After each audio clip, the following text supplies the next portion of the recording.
Fam, what's up? Welcome back to another episode of the CEO Pulse podcast, where you get the real, the raw, and the mind of entrepreneurship.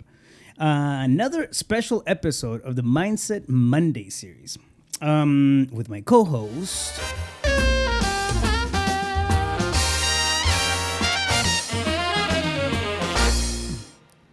I kind of stole that intro from somewhere. I'm not going to tell you where. I don't care. I like it. Yeah.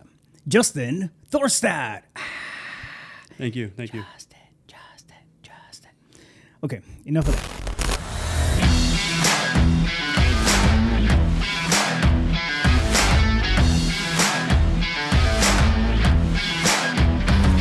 Let's talk about focus. I felt like I was out of focus on that intro. Maybe that's the issue. But among other things. Yeah, let's break it down again, right? Like let's go get into the concept or the idea of focus and staying. I mean, we've talked about intention. We've talked about overwhelm. We've talked about the power of awareness, and I don't think we've talked enough about focus, right? Yeah. And I think that that one of our strengths or weaknesses, depending on what day of the week it is, can be being thinking about too many things at once, having too many ideas come through, and wanting to adopt all those ideas at the same time, that sort of thing. You get overwhelmed, and yeah, it's just a mental masturbation. Yeah, exactly. And getting into it, like the distractions that can get in the way are I mean, they vary from like super little things, dealing with employees, dealing with what's the next step, what's the next project that I'm gonna take on in the next 3 months, or like shit, I gotta like edit my Spotify playlist. Yeah, totally. Well, I mean, here's how I look at it. Like, the value of focus is this. First and foremost, like, your most precious commodity, in my opinion, is attention. Yeah. Really. I mean, I used to think it was time, because you spend your time, it's gone. Like, you don't get it back, right? Yeah. And so that's a valuable resource. However, what about your attention? Your attention span, what you focus, that is attention, right? Where you place your attention is where you invest your energy. And where you invest your energy, it must grow and multiply.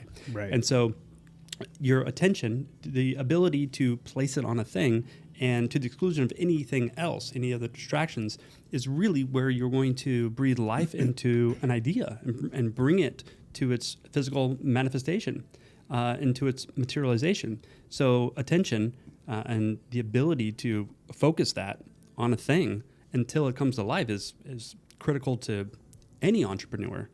And the distractions piece is like, I'll just speak for myself. I know that all of last year, starting up 8 different companies, it's like my focus and attention was so scattered with so many different things that it became a lot of work, and it was a lot of push, a lot of energy to make some progress of any, like, something to be proud of anyways, right? And so I noticed that myself and many other people that I coach, if you don't have focus on a thing, and you're focusing on many things, you don't make a lot of progress. You don't like the results that you're producing. They're not the highest and best that you initially intended. And so as men, especially, if we don't make progress, like, we got to feel productive. We got to feel forward moving. And so it's like, oh, I'm going to go do this little project over here at the house. You know what I mean? So I can complete something and feel accomplished and some sort of significance. Right. Those are all just like BS distractions. And they may sound like great things at the at the time, right? But I think we have to be aware and come back on a regular basis to what's the big thing, what's the big vision that we're after. We got to clarify that kind of stuff. Otherwise, it's and I feel like if you're in a 9 to 5, more than likely you're gonna have some issues with focus, but not as bad as when you're not working under a framework. Yeah. And I think that's what happens with us. Right, because we're building businesses, we're adapting, we're pivoting, we're bringing team or building the teams, we're onboarding new characters into the business. We're trying to pivot and adapt and create frameworks, right? Moment by moment. Yeah, whether you realize it or not. I mean, anytime you're building a business, you're creating from scrap. Even if you're following somewhat of a model, at the end of the day, like, it's gonna be your own individual thing, and that. I think that just puts us in a state where we run the risk of getting distracted, because distraction is a default to confusion. Yeah. You get confused. You don't have clarity. It's like, oh, I'm gonna start. I don't know, like painting the walls or something. Well, yeah, and I think the thing to point out about distractions that people conveniently like to not look at is that it's a choice. Do you know what I'm saying? Like, think about it. It's your attention. It's you. And like a distraction, you have to choose to break focus and think about something else. And why would you do that if your focused attention is creating desirable results? You wouldn't do that. You wouldn't allow it. You wouldn't allow yourself to do that. So when people say, I got distracted, it's like distraction came out and, scared them and grabbed their attention and ran off with it. It's like, no, that's not happening. You chose that. Yeah. Like ultimate ownership. You know what I mean? Like you choose to get distracted. So no victims. Yeah, exactly. So okay, let's break it down, I guess, into a couple of different steps, right? First, we get distracted. We start losing the focus on things, and then usually what happens is like we find ourselves in this somewhat of a cycle, right? That it keeps repeating itself. Or think of it as a hole. The hole just gets deeper. If you're in a state of confusion, you're just gonna get more confused because there's inaction. There's not. There may be 50 things, right, that we feel like we need to do, but we're scattered. We're not focused, and that creates mental drain.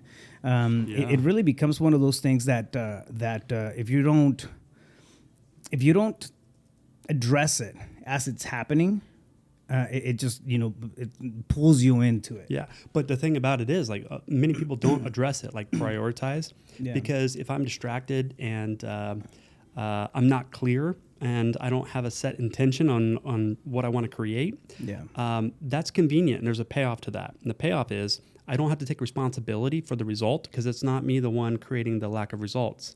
I'm distracted, I'm not clear, and all that BS. My point is this. When you get abundantly clear on your intention on what you want to create and you're excited about it, don't you find yourself spontaneously doing important things like what you're good at in the business and creating? Because when you're doing that, you can enter a flow state. And then it's like 3 hours went by and you thought it was 15 minutes and you were having fun and like you lost track of all time. And so it's like distraction is the opposite of that. So if you're not in flow state, then you're not feeling productive and creative, innovative. You're not expressing your unique abilities. And so you got to feel significant, like you've accomplished something. So why not get distracted and go complete this little project over here that means nothing and has nothing to do with what your true intention is? Yeah. You know what I mean? Yeah, no, absolutely. And again, it just becomes busy work, right? We've touched on busy work before, but it's not. It really breaks your productivity, your pattern for progress if you're tapping into one. It does, and it's incredible what happens because you get distracted and then you'll pull a thread of something else, and then that'll take you deeper into a whole different, rabbit hole, right? Next thing you know, you've spent 3, 4, 5 hours working on shit that does not move the needle, that doesn't even matter, that doesn't impact your business or your employees, or does not add value to anything that we're doing on a daily because we got distracted and then we focused on the wrong thing because of that distraction. And I've done that before, and so at the end of 4 or 5 hours, you got a bunch of bullshit done, right? And you're like, I feel productive. It's like, wait a minute, I still have this looming problem over here that really needs to be addressed, and I just avoided it. Yeah. You know what I mean? Have you ever read Eat the Frog? Not exactly, but I know of the book and kind of some of its content. So to summarize it in 3 seconds, right? You eat the frog first thing in the morning. Nobody wants to eat a frog, right? And if you're dragging ass on doing the stuff that you don't want to do, and you wait until like the end of the day to do it, the whole day you have this mental drain, this weight on you because I got to do that, and it becomes a heaviness or a heavy thing, right, for you to carry throughout the day. But if you come in and you eat the frog early in the morning, just knock it out. The rest of it is just kind of you feel accomplished already because you handle one of the most difficult tasks, and then you can move forward into other things. And it's incredible what it does. I mean, it's not just from the standpoint of productivity, right? But it's when we have a sense of accomplishment on something or from something, it's almost like you get there's a high that comes along with it. Yeah. right? Yeah. And then okay, you want to be more accomplished. You want to be more productive. You want to be like, it feeds on its own. Yeah, you build momentum with it. Well, yeah. So about eating the frog, I'll say this: most people that I've coached, the ones that are afraid to eat the frog first thing in the morning, they put it off and put it off and put it off, and I'll do it later today, and then that moment never occurs. They end the day and it never got done, and then every day that goes by that it's still not done. Do it tomorrow. Yeah, it just gets harder and harder, and it doesn't get done. And if that thing doesn't get done, you're not in business. And so, eating the frog first thing in the morning, man, the rest of your day is just gravy, and you get to go play and have fun with your unique abilities, and you produce beautiful, amazing synchronicities and serendipities in your business, connections. You know what I mean? Deals, whatever it is that you're doing. And that's when you really build some momentum. You got some inertia, and you're feeling great, because it's not so much what you do as far as the strategy that produces the highest and best.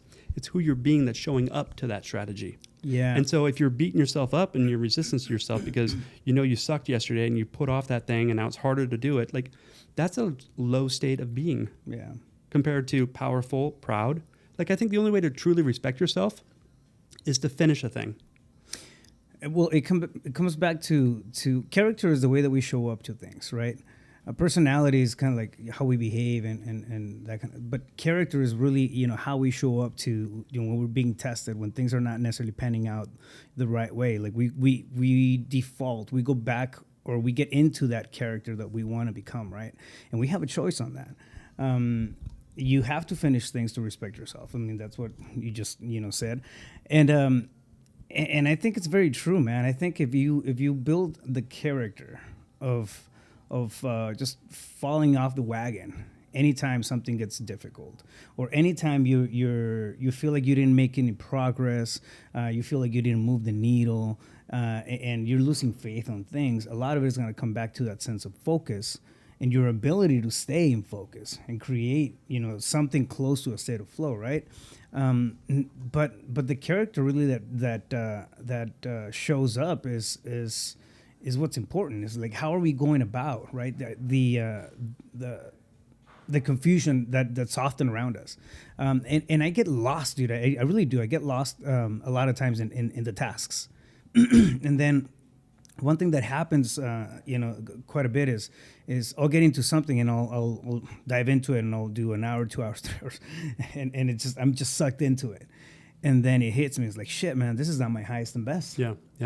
I may be focused on this one thing, but it's in the grand scheme of things, my highest and best is doing something, you know, totally different, right? But let me throw a wrench in that. So what if that thing that you're doing, that you end up spending like 3 hours on, is because it's a new part of the business, it's something you got to learn, and you're actually like stimulated in a positive manner by learning about it, and then you just realize that you spent 3 hours and you thought it was 30 minutes.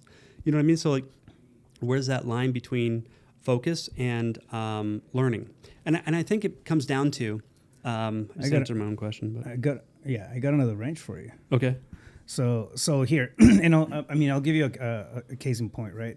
For example, one of the things, like this week has been, we're doing a lot of deals, we're moving a lot of stuff, and I've been underwriting a lot of properties, right?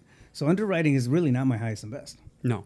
I can look at deals, I can, you know, you're good at it, but stuff. It's not. Yeah, but it's not my highest and best, No. and I know how to do it, I understand it, and whatnot, right?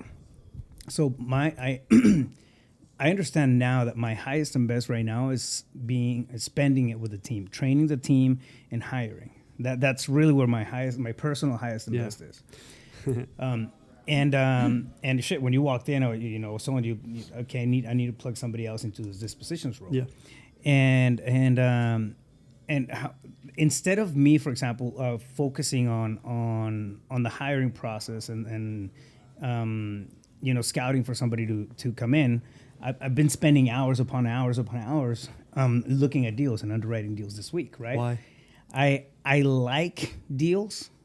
I'm a deal junkie. Deal junkie, yeah. Yeah. So, oh shit, yeah, it's good, right? And I get into it, and I'm like, okay, we can do this. We can structure it that way, and it's fun. and it's creative. There's so many, you know, different ways that you can play with real estate and deals, specifically, right? And make, you know, putting them together. I like that part. but it's not my highest and best. At the end of the day, if I stay in that cycle, right, and a month goes by, the needle is going to move on the financials, is going to move on on deals closed and everything. But business wise, I'm still going to be trapped in that cycle where I have to put in I haven't empowered anybody else to take over that time. Yeah. Does that make sense? So yes, it makes complete sense. Now, here's the other part to it. So as I'm doing that, I come out of it and I was like, oh shit, okay, cool. I just underwrote a bunch of deals, and then I still have this other list of really important things that I need to handle and take care of. Now it's heavier because you put it off. Yeah, my focus is all fucked up. Yeah. Like the focus on what really matters, right? Right. So and the price we pay for that is, I think, much bigger than people realize, because in order to take an organization from here, and not like 2x, not 200%, but like 10x, it really involves, and I'm going through this right now, take all the things that you do 100%, write it down. And then what is 80% that I do that only produces 20% of my desired results? What's the 20% of that left over that produces 80% of my results? And the key is delete that 80%, like delegate it. Yeah. Or delete, right? So that's the three criteria in business. Everything that you do, I'm going to expand on it because I love it, it's fun, and I produce amazing results. I have a unique ability in such a way to expand on this. Like, I'm really good at it.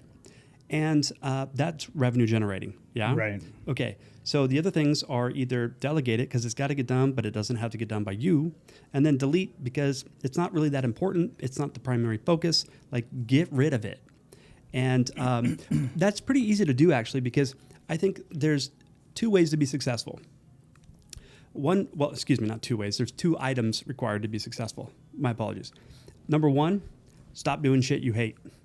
That's the delete stuff, right? Some of it could be delegating. But the other piece is just you're guaranteed to be successful 100% if you do this one thing. Don't fucking quit. Yeah. It's that simple, because eventually you're going to figure it out, right?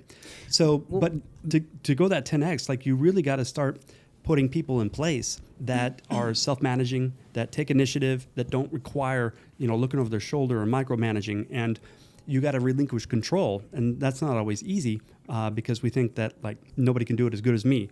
And we're full of shit. You know what I mean? 100%. Because you were talking to me about your TC, your transaction coordinator. Yeah. She just came on board and she doesn't have a transaction coordination background, but she's very sharp, super smart. And I have frameworks in place. I have, standard operating procedures and all that. So she's following that to a T. And I mean, it's like she's a pro on it already. She's handling stuff as it comes in. So we have the ability to empower people, right? Mm-hmm. It's really what business models and the systems and processes come down to. It's about empowerment and just creating some, not some, but flow within the business. Yeah, because if you don't do that and you don't put key people in place, who, not how, right? Right. Then you're always going to be a business operator and not a business owner. Exactly. You know? Yeah, and on that note, it's like one thing that I just want to, if you're listening to the podcast, right? Like think up in yourself, in your own space, and this is for the audience. How are you not focusing or losing focus or focusing on the wrong things? And how is that impacting you and your results, right?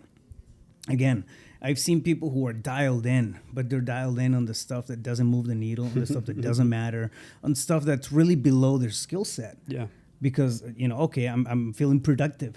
Yeah. I'm getting a fix for like, I'm still working. So if I fail tomorrow, well, it's got to be the market. It's got to be the economy. It's got to be something else, because I was working the entire time. Well, fucking work on the right things. Yeah. Right? It's busyness versus business. Yeah.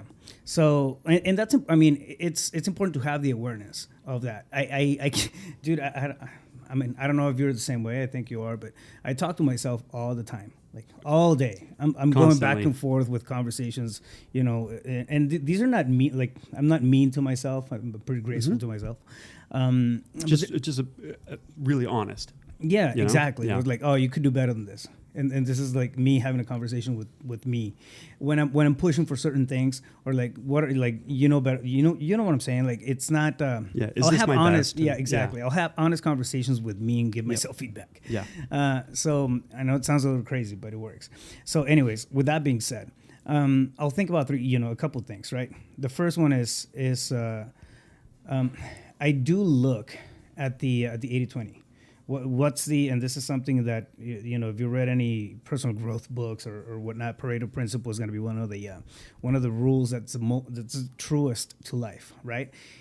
80% of our results come from 20% of our actions. So what are the 20% of the actions that I can knock out that are going to give me the most results, right? Yeah. Spoiler alert: the things you love to do. Yeah, exactly. Because I mean, it's easier to tap into that state of flow and productivity.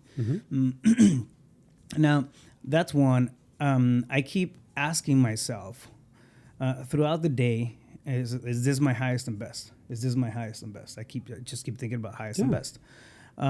So between that kind of stuff, it's and having just checkpoints of awareness throughout. Like for me, a red flag: if I'm feeling tired, if I'm feeling exhausted or spent, like that's a red flag.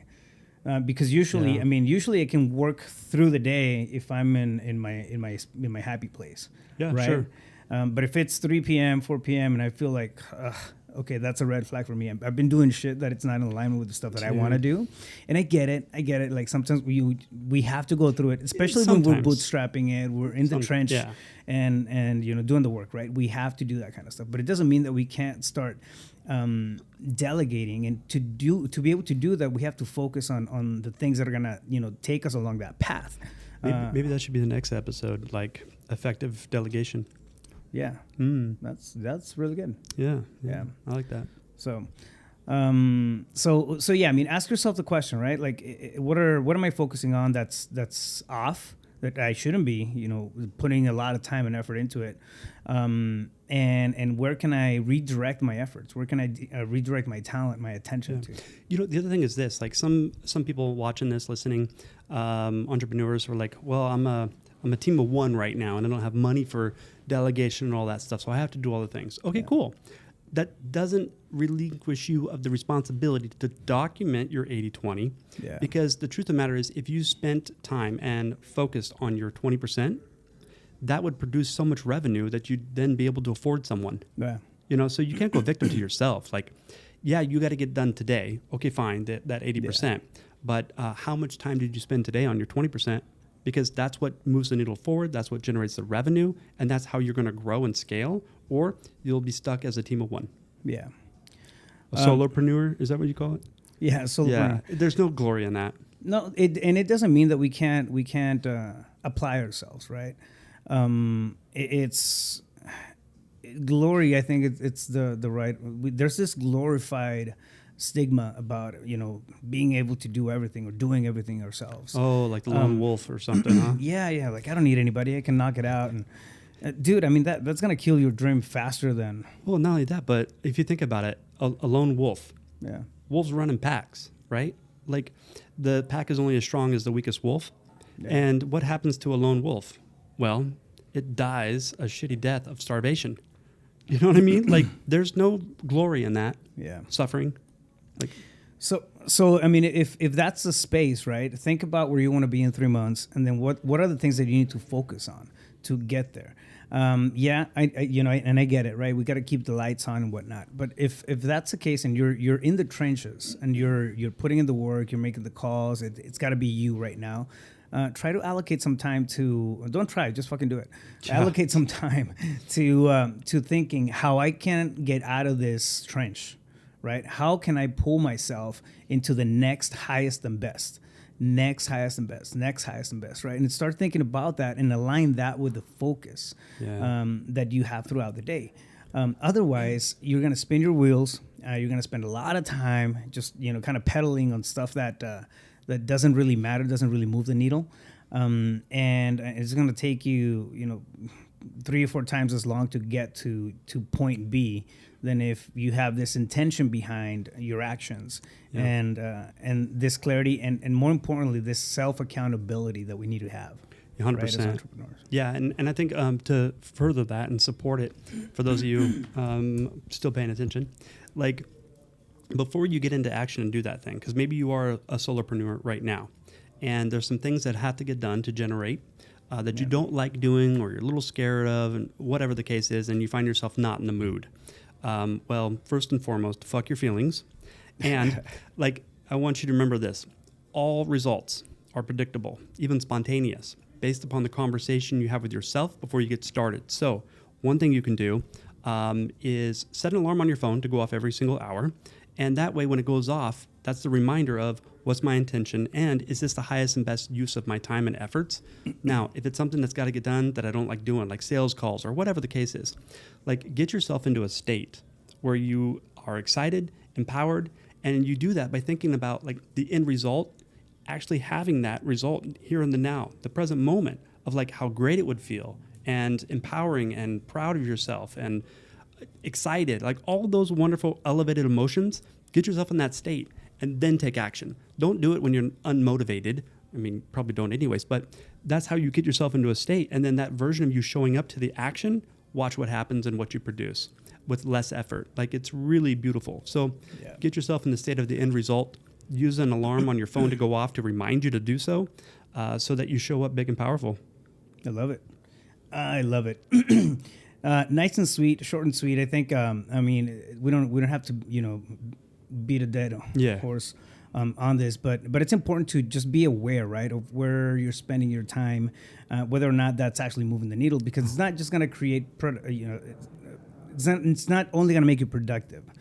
It's also going to clear your mind. It's going to clear your thoughts. You're going to have a lot of more mental clarity. And I mean, if you're looking for peace of mind, which I know I am all the time, it's like I don't want to get home, for example, at the end of the day, and then still have this engine in my head going because I feel like I didn't do anything and I worked all day. Yeah, it's lack of focus, people.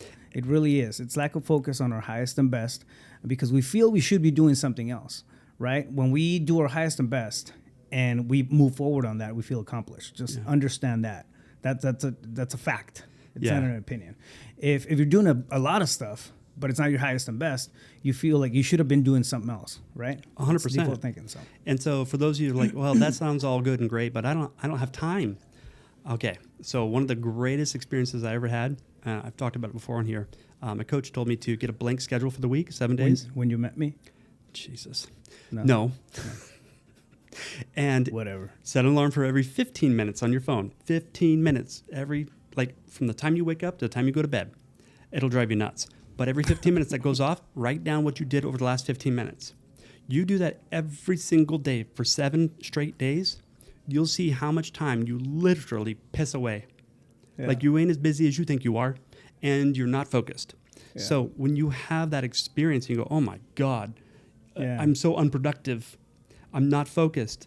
It's like no like judgment of like I suck, but simply just looking at the situation for what it is and like, okay, great. Now with this information, I can make better informed decisions on how I want to operate and move forward. Like it's eye-opening. It's not easy. However, the benefit you can get from that is tremendous.